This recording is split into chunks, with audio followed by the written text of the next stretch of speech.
This is Scott Becker with the Becker Private Equity Podcast and the Becker Business Minute Podcast. Thrilled today to visit with Rick Kess. We're going to talk to Rick today about leadership in challenging times. We're seeing more and more leaders, particularly in technology companies, some in the big conglomerates, look at layoffs, look at more challenges, worrying more about recession and so forth.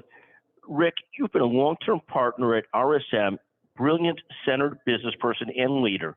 Take a moment. Any advice that you would give to leaders in sort of changing times or challenging times? Any thoughts for leadership? Yeah, I mean, at RSM, I mean, we've been a very high growth accounting firm. We've grown quite a bit over the last 10, 15 years. And, I think because of that, we've always been kind of in a hiring mode and, really trying to grow. And I think, with some of the economic impacts that you're talking about, I think some people think, well, what happens if we're not growing at the rate we have been, and, some of the uncertainty that might bring. And, I think a lot of us in the partner group really try to make sure we think about, what messages are we sending to our people, even by actions or decisions we're making. Like if we're starting to, change our behavior, does that create, some unintended consequence that people start to feel like, their jobs at jeopardy or their ability to grow within the firms at jeopardy. So I think really thinking about everything that you're doing, I think some simple things like, if a business all of a sudden stops, doing like a holiday party, what signal does that send? Does it send a signal that we can't afford a holiday party? And, there's a question about our ability to continue to do the things we want to do as a company, or, does it send a signal like, hey, no one showed up to the holiday party and we don't want to waste our money on it? So I think it's really important to think about every action and decision you make as a leader, and how your people are going to kind of think through that and interpret what that means. Because unfortunately, people overthink every decision you make sometimes. And, perhaps as leaders, we need to overthink some of the decisions we make, other than just kind of making, emotional or rash decisions so that, we may, at the time get what we want, but not understand what that means to our people. This point, I'm trying to understand how you and what you say is going to be perceived is so important. I saw a beautiful article about the CEO of Google. And Google, Sundar Pichai is the CEO, and he had to do an announcement about layoffs. And the article talked about how he handled that announcement. And the point that he had made was, it wasn't just virtue signaling to Wall Street that we're going to be more profitable.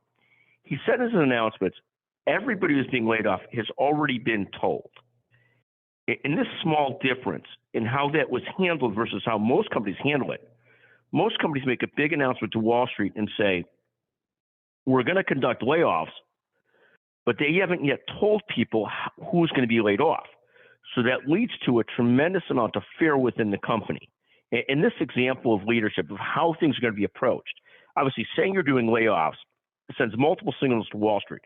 It says we're working more on profitability. It says we might be having challenges, but it sends multiple messages. But more important than Wall Street is what it means to your people who may be affected by it. And I thought this concept, and it goes right in line with what you're talking about, is how are we acting and what does that mean for our people? What does that mean for our teams is so important. And when a CEO says we've already told people we're being laid off, it takes a big breath out of the air. It's still horrible. It's still sad for those people that are losing their jobs, but at least tells everybody else right now, at least for this moment in time, your job is safe.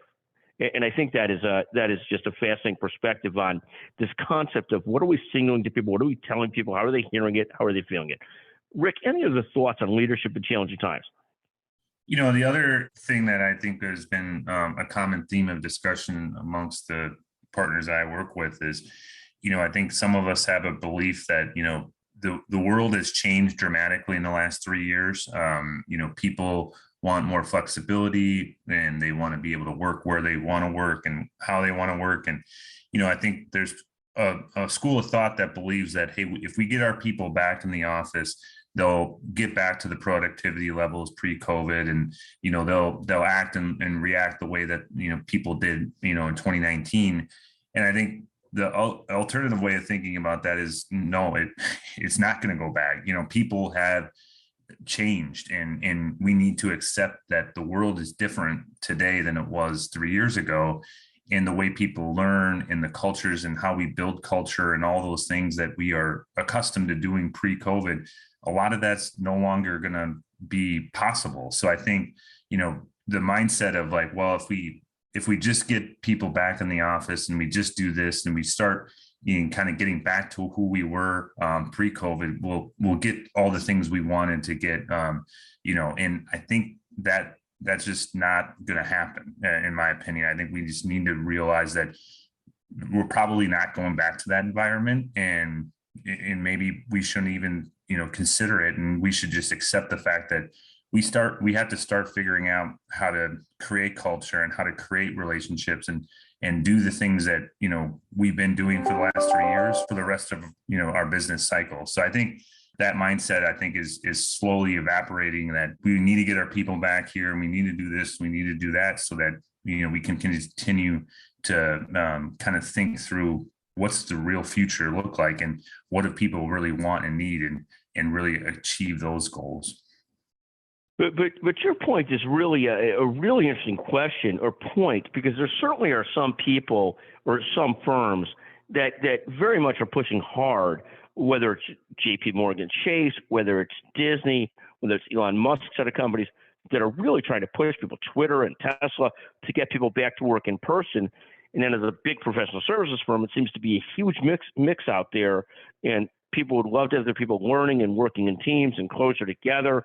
At the same time, they very much realize that people love their freedom, and they also, if they're competing against other firms that are not requiring people to be in person, it's a competitive disadvantage to recruiting the most talented people, which is often everything, is having the best and brightest around that are hardworking and focused. So it is a really challenging set of questions for leaders, isn't it? Oh yeah. No, I couldn't agree more. And I think the funny thing too, I think people, fail to think about is, how much do you as a leader want that flexibility? I mean, how dependent are you on the ability to work from home for a day if you have, maybe a service appointment on your refrigerator or something like that, right? Like, so, I think we as leaders, have to realize that we want that freedom and flexibility too. And if we want it, that probably means our people want it as well. Well, and this is one of the great points. There's an old joke about minor surgery. Minor surgery is someone else that's having surgery. There's an old joke about a recession. A recession is somebody else that loses their job. When you talk about what you're talking about, this going back to work thing, it is, and this is no negativity to Jamie Dimon or Bob Iger or Elon Musk, and they're in different positions. I'll grant you that. But when they say everybody should be back to work, they certainly don't mean themselves. That everybody should be back to work in person, they certainly don't mean themselves, correct? I mean, they mean everybody else, the rank and file, should be back at work in person, but not them. And that's not necessarily here nor there, because there might be good reasons for the difference.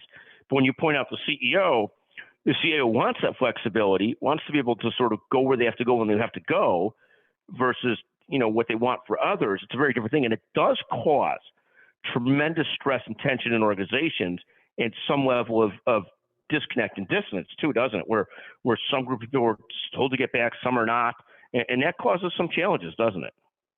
Yeah, I mean, I think getting to the tone at the top, and leadership, really does trickle down, and the way you act is the way that your direct reports act, and then the way that their direct reports act. So I think creating a fair and balanced culture is to me is really important. I think I've only worked at RSM, so I can't speak for other firms, but I know at RSM it feels like our leaders are leading that way, where we're saying the same things to each other as we're saying to our people, and I think that's just a really good culture to have, and creates a feeling that everybody's playing from the same spot, and that I think that's the way we, at least as a culture, want to kind of establish. The next time we talk, I'd love to talk to you about the kind of culture at a firm that a firm has to have, where somebody makes a life of being at that firm. Would love to talk to you about that. I've been at the same firm for 30 years. You've been at RSM your entire career. Would love to talk about that because that's so unusual today.